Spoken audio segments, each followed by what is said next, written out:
ಎಲ್ಲರಿಗೂ ನಮಸ್ಕಾರ ವೀಕ್ಷಕರೇ.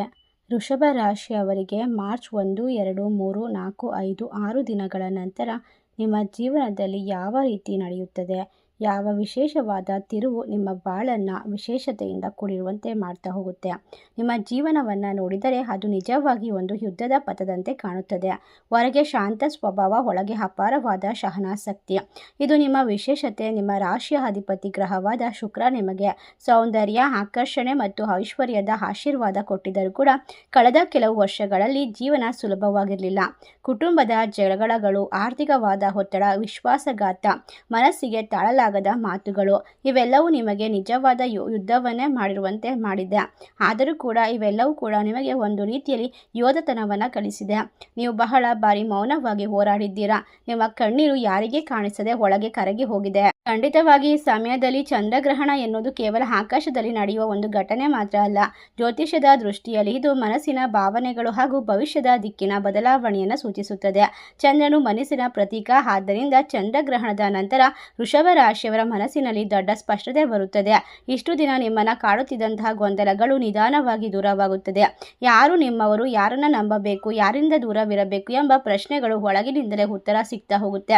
ಈ ಸಮಯ ಚಂದ್ರಗ್ರಹಣದ ನಂತರ ಮೊದಲ ಬದಲಾವಣೆ ಮನಸ್ಸಿನಲ್ಲಿ. ನೀವು ಹಳೆಯ ನೋವನ್ನು ಬಿಡುವ ನಿರ್ಧಾರ ಮಾಡ್ತೀರಾ. ನಿಮಗೆ ತೊಂದರೆ ಕೊಟ್ಟಂಥವರು ನಿಮ್ಮ ಜೀವನದ ಪಾಠವಾಗ್ತಾರೆ, ಆದರೆ ನಿಮ್ಮ ಭವಿಷ್ಯದಲ್ಲಿ ಬದಲಾಗುವಂತಹ ವಿಶೇಷವಾದ ಭಾಗಗಳಾಗಿರೋದಿಲ್ಲ. ಖಂಡಿತವಾಗಿ ಇದು ನಿಮ್ಮ ಆತ್ಮಶಕ್ತಿಯನ್ನು ಜಾಗೃತಿಗೊಳಿಸುವಂತಹ ಸಮಯ. ನಿಮ್ಮೊಳಗಿನ ಹಠ ಮತ್ತು ಧೈರ್ಯ ಮತ್ತೊಮ್ಮೆ ಎದ್ದು ನಿಲ್ಲುತ್ತದೆ. ಆರ್ಥಿಕವಾಗಿ ನೋಡಿದರೆ ಇಷ್ಟು ದಿನ ತಡೆಯಲ್ಪಟ್ಟ ಕೆಲಸಗಳು ಮುಂದೆ ಸಾಗುವಂತಹ ಸಾಧ್ಯತೆ ಹೆಚ್ಚಾಗಿದೆ. ಹೊಸ ಆದಾಯದ ದಾರಿಗಳು ಕಾಣಿಸಿಕೊಳ್ಳುತ್ತದೆ. ನೀವು ಹಿಂದೆ ಮಾಡಿದಂತಹ ಪರಿಶ್ರಮಕ್ಕೆ ತಕ್ಕ ಫಲ ಸಿಗುವ ಸಮಯ ಪ್ರಾರಂಭವಾಗ್ತಾ ಇದೆ. ಆದರೆ ಒಂದು ಮುಖ್ಯ ವಿಷಯ, ತುರ್ತು ನಿರ್ಧಾರ ತೆಗೆದುಕೊಳ್ಬೇಡಿ. ಚಂದ್ರಗ್ರಹಣದ ನಂತರ 45 ದಿನಗಳು ಶಾಂತವಾಗಿರಿ. ಯೋಚಿಸಿ ಹೆಜ್ಜೆ ಹಾಕಿದರೆ ದೊಡ್ಡ ಲಾಭ ಸಿಗುತ್ತದೆ.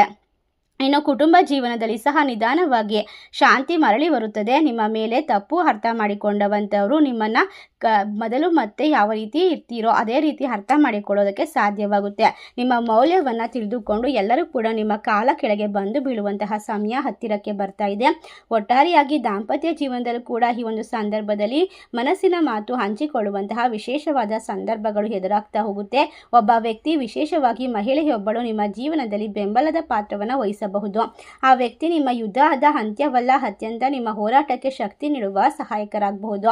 ಈ ಸಮಯ ಅಂದರೆ ಮಾರ್ಚ್ 1ರಿಂದ 6ನೇ ತಾರೀಕಿನವರೆಗೂ ಕೂಡ ನಿಮಗೆ ವಿಶೇಷವಾದ ತಿರುವು, ಶಕ್ತಿ ಮತ್ತು ಮಾರ್ಗದರ್ಶನ ಸಿಗುವಂತಹ ಒಂದು ನಿರ್ಣಾಯಕವಾದ ಸಮಯವಾಗಿರೋದ್ರಿಂದ ಖಂಡಿತವಾಗಿ ನೀವು ಅಪ್ಪಿತಪ್ಪಿ ಕೂಡ 3 ಸ್ಥಳಗಳಿಗೆ ಹೋಗಬಾರ್ದು. ಈ ಸ್ಥಳಗಳಿಗೆ ಗ್ರಹಣ ಮುಗಿದ ನಂತರ ಹೋಗೋದ್ರಿಂದ ಖಂಡಿತವಾಗಿ ಅಪಘಾತಗಳು, ದೊಡ್ಡ ದೊಡ್ಡ ಕಷ್ಟಗಳು, ಇಲ್ಲದೇ ಇರುವಂತಹ ಸಮಸ್ಯೆಗಳನ್ನು ಎದುರು ಹಾಕೊಳ್ಳಬೇಕಾಗುತ್ತದೆ. ಆದ್ದರಿಂದ ನಾವು ತಿಳಿಸುವಂತಹ ಮಾಹಿತಿಯನ್ನು ಎಲ್ಲೂ ಕೂಡ ಸ್ಕಿಪ್ ಮಾಡದೆ ಪೂರ್ತಿಯಾಗಿ ನೋಡಿ.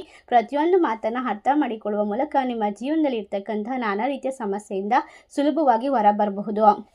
ಇನ್ನು ಆಧ್ಯಾತ್ಮಿಕವಾಗಿ ನೋಡಿದರೆ ಈ ಸಮಯದಲ್ಲಿ ನೀವು ಮಹಾಲಕ್ಷ್ಮಿ ಅಥವಾ ಶಿವನ ಆರಾಧನೆ ಮಾಡಿದರೆ ಮನಸ್ಸಿಗೆ ಹೆಚ್ಚು ಶಾಂತಿ ಸಿಗುತ್ತದೆ. ಪ್ರತಿ ಸೋಮವಾರ ಶಿವನ ದೇವಸ್ಥಾನಕ್ಕೆ ಹೋಗಿ ದೀಪ ಹಚ್ಚೋದು, ಶುಕ್ರವಾರ ಲಕ್ಷ್ಮೀ ದೇವಿಗೆ ಕುಂಕುಮಾರ್ಚನೆ ಮಾಡೋದು ಒಳಿತು. ಇದು ನಿಮ್ಮ ಮನಸ್ಸಿನ ಭಯ ಮತ್ತು ನಕಾರಾತ್ಮಕ ಶಕ್ತಿಯನ್ನು ಕಡಿಮೆ ಮಾಡುತ್ತದೆ. ಆರೋಗ್ಯದ ವಿಚಾರದಲ್ಲಿ ಚಂದ್ರಗ್ರಹಣದ ನಂತರ ದೇಹ ದೌರ್ಬಲ್ಯ ಕಡಿಮೆ ಆಗ್ತಾ ಹೋಗುತ್ತೆ. ಆದರೆ ನಿದ್ರೆ ಸರಿಯಾಗಿ ಮಾಡೋದು ಬಹಳ ಮುಖ್ಯ. ಮನಸ್ಸಿನ ಒತ್ತಡ ಕಡಿಮೆ ಆದರೆ ದೇಹವು ಕೂಡ ಚೇತರಿಸಿಕೊಳ್ಳುತ್ತದೆ. ಯೋಗ, ಪ್ರಾಣಾಯಾಮ ಅಥವಾ ಬೆಳಗಿನ ನಡೆ ನಿಮಗೆ ಒಳಿತಾಗುತ್ತೆ. ಒಟ್ಟಾರೆಯಾಗಿ ಹೇಳೋದಾದರೆ ವೃಷಭ ರಾಶಿಯವರ ಯುದ್ಧದ ಜೀವನ ಈಗ ತಿರುವು ಪಡೆಯುತ್ತದೆ. ಈ ಯುದ್ಧ ನಿಮಗೆ ಸೋಲು ತರೋದಿಲ್ಲ, ಬದಲಾಗಿ ನಿಮಗೆ ಹೆಚ್ಚಿನ ಒಂದು ಗಟ್ಟಿತನ, ಅನುಭವ ಮತ್ತು ಸ್ಪಷ್ಟತೆಯನ್ನು ಕೊಡುತ್ತದೆ. ಚಂದ್ರಗ್ರಹಣದ ನಂತರ ನಿಮ್ಮ ಜೀವನದಲ್ಲಿ ಬರುವಂತಹ ಬದಲಾವಣೆ ಒಂದು ನಿಧಾನವಾದ ಅಂದರೆ ಶಾಶ್ವತವಾದ ಪರಿವರ್ತನೆ. ಇನ್ನು ಮುಂದೆ ನೀವು ಯಾರನ್ನ ಭಯ ಪಡುವ ಅವಶ್ಯಕತೆ ಇಲ್ಲ. ನಿಮ್ಮ ಮೌಲ್ಯವನ್ನು ನೀವು ತಿಳಿದುಕೊಳ್ತೀರಾ. ನಿಮ್ಮ ಜೀವನದ ಯುದ್ಧ ಈಗ ಗೆಲುವಿನ ದಿಕ್ಕಿಗೆ ಸಾಗುತ್ತಿದೆ. ಧೈರ್ಯ ಇಟ್ಟುಕೊಳ್ಳಿ, ಶಾಂತವಾಗಿ ಹೆಜ್ಜೆ ಹಾಕಿ, ದೇವರ ಮೇಲೆ ನಂಬಿಕೆ ಇಡಿ. ನಿಮ್ಮ ಸಮಯ ಆರಂಭವಾಗುತ್ತಿದೆ. ವೃಷಭ ರಾಶಿಯರು ಒಳ್ಳೆಯ ಮನಸ್ಸಿನ ವ್ಯಕ್ತಿಗಳಾಗಿರೋದ್ರಿಂದ ಖಂಡಿತವಾಗಿ ನಿಮ್ಮ ಜೀವನದಲ್ಲಿ ನಡೆತಿರ್ತಕ್ಕಂತಹ ಪ್ರತಿಯೊಂದು ಸಮಸ್ಯೆಗೆ ನೀವು ಕಾರಣ ಆಗಿಲ್ಲ ಅಂದರೂ ಕೂಡ ಎಲ್ಲರೂ ನಿಮ್ಮ ತಪ್ಪು ಮತ್ತು ನಿಮ್ಮನ್ನು ದೂಷಣೆ ಮಾಡ್ತಾ ಇದ್ದಾರೆ. ಆದರೆ ಕಾಲ ಕಳೆದಂತೆ ಎಲ್ಲವೂ ಸರಿ ಹೋಗುವಂತಹ ಸಂದರ್ಭಗಳು ಎದುರಾಗುತ್ತೆ. ಒಟ್ಟಾರೆಯಾಗಿ ವೃಷಭ ರಾಶಿಯವರ ಜೀವನದಲ್ಲಿ ಈಗ ಮಾತಿಗೆ ಮೌಲ್ಯ ಸಿಗುವಂತಹ, ಕುಟುಂಬದಲ್ಲಿ ಸಂಬಂಧಗಳು ಗಟ್ಟಿಯಾಗುವಂತಹ ಸಂದರ್ಭ ಅಂತ ಹೇಳ್ಬೋದು. ಖಂಡಿತವಾಗಿ ಮಾರ್ಚ್ 1ರಿಂದ 6ನೇ ತಾರೀಕಿನವರೆಗೆ ನಿಮ್ಮ ಜೀವನದಲ್ಲಿ ನಿಧಾನವಾದ ಆದರೆ ದೊಡ್ಡ ತಿರುವುಗಳನ್ನು ತರಬಲ್ಲ ಸಮಯವಾಗಿರುತ್ತೆ. ಈ ಅವಧಿಯಲ್ಲಿ ನಿಮ್ಮ ಸ್ಥೈರ್ಯವನ್ನು ಪರೀಕ್ಷಿಸುವುದರ ಜೊತೆಗೆ ನಿಮ್ಮ ಪರಿಶ್ರಮಕ್ಕೆ ತಕ್ಕ ಫಲ ನೀಡುವ ದಿಕ್ಕಿನಲ್ಲಿ ಸಾಗುತ್ತದೆ. ನಿಮ್ಮ ರಾಶಿಯ ಅಧಿಪತಿ ಶುಕ್ರ ಆಗಿರುವುದರಿಂದ ಮಾರ್ಚ್ ನಂತರ ಆರ್ಥಿಕ ವಿಚಾರದಲ್ಲಿ ಚಲನೆ ಹೆಚ್ಚಾಗುತ್ತದೆ. ನಿಂತಿದ್ದಂಥ ಹಣ ವಾಪಸ್ ಸಿಗುತ್ತದೆ. ಹಣ, ಕೆಲಸ, ಯಾವುದೇ ರೀತಿಯ ಜವಾಬ್ದಾರಿ ಹೆಚ್ಚಾಗಬಹುದು. ವ್ಯವಹಾರದಲ್ಲಿ ಹೊಸ ಒಪ್ಪಂದ ಸಿಗಬಹುದು. ಒಟ್ಟಾರೆಯಾಗಿ ಈ ಸಂದರ್ಭದಲ್ಲಿ ನೀವು ಖರ್ಚುಗಳು ಏಕಾಏಕಿ ಜಾಸ್ತಿ ಆಗೋದ್ರ ಜೊತೆಗೆ ಹೂಡಿಕೆ ಮಾಡೋದ್ರ ಬಗ್ಗೆ ಯೋಚಿಸಿ ನಿರ್ಧಾರವನ್ನು ತೆಗೆದುಕೊಳ್ಬೇಕು.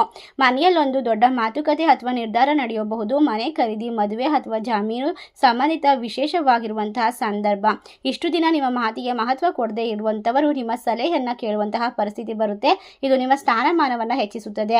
ಒಬ್ಬ ವಿಶೇಷವಾದ ವ್ಯಕ್ತಿ ನಿಮ್ಮ ಜೀವನದಲ್ಲಿ ಪ್ರಮುಖ ಪಾತ್ರವನ್ನು ವಹಿಸ್ತಾರೆ. ಒಟ್ಟಾರೆಯಾಗಿ ಹಳೆಯ ತಪ್ಪುಗಳು, ಅರ್ಥಗಳು ದೂರವಾಗುತ್ತದೆ. ಒಡೆದ ಸಂಬಂಧ ಮತ್ತೆ ಜೋಡಿಸಲ್ಪಡುತ್ತದೆ. ಕೆಲವರಿಗೆ ಸಂಪೂರ್ಣವಾಗಿ ದೂರವಾಗುವ ನಿರ್ಧಾರವೂ ಆಗಿರಬಹುದು.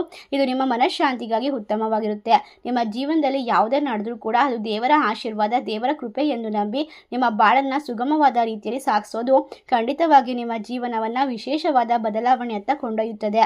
ಈ ಸಮಯ ಮನಸ್ಸನ್ನು ಹೆಚ್ಚು ಶಾಂತವಾಗಿರಿಸಬೇಕು. ಹುಣ್ಣಿಮೆ ಹಾಗೂ ಚಂದ್ರಗ್ರಹಣ ಮುಗಿದ ನಂತರ ಮಾರ್ಚ್ ತಿಂಗಳು ನಿಮ್ಮ ಮನಸ್ಸು ಹೆಚ್ಚು ಆಧ್ಯಾತ್ಮಿಕವಾಗುತ್ತದೆ. ಇದರಿಂದಾಗಿ ನಿಮ್ಮ ಮನಸ್ಸಿನಲ್ಲಿ ಗೊಂದಲಗಳು ದೂರವಾಗುತ್ತೆ. ದೊಡ್ಡ ದೊಡ್ಡ ನಿರ್ಧಾರವನ್ನು ತೆಗೆದುಕೊಳ್ಳುವಂತಹ ಸ್ಪಷ್ಟತೆ ಸಿಗ್ತಾ ಹೋಗುತ್ತೆ.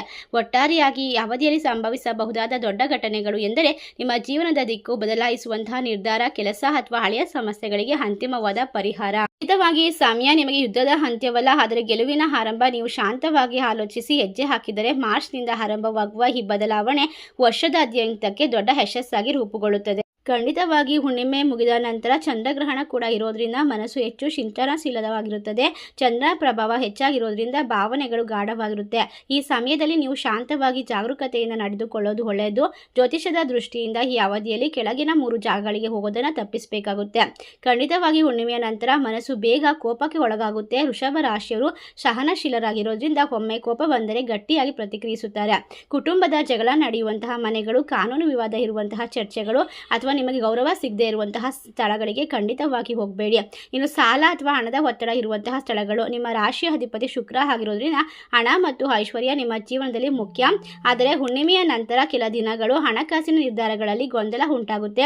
ಸಾಲ ಕೇಳುವವರ ಮನೆ ಮತ್ತು ಸಾಲ ಕೊಡುವವರ ಮನೆ ಇದೆಲ್ಲದೂ ಕಡೆ ಹೋಗೋದನ್ನು ತಪ್ಪಿಸಬೇಕಾಗುತ್ತೆ. ಇದರಿಂದಾಗಿ ನೀವು ಆರ್ಥಿಕವಾಗಿ ನಿರ್ಧಾರವನ್ನು ತೆಗೆದುಕೊಂಡು ಪಶ್ಚಾತ್ತಾಪಕ್ಕೆ ಒಳಗಾಗಬೇಕಾಗುತ್ತೆ. ಇನ್ನು ನಕಾರಾತ್ಮಕ ಶಕ್ತಿ ತುಂಬಿರುವಂತಹ ಸ್ಥಳಗಳಿಗೆ ಹೋಗೋದನ್ನು ತಪ್ಪಿಸಬೇಕು.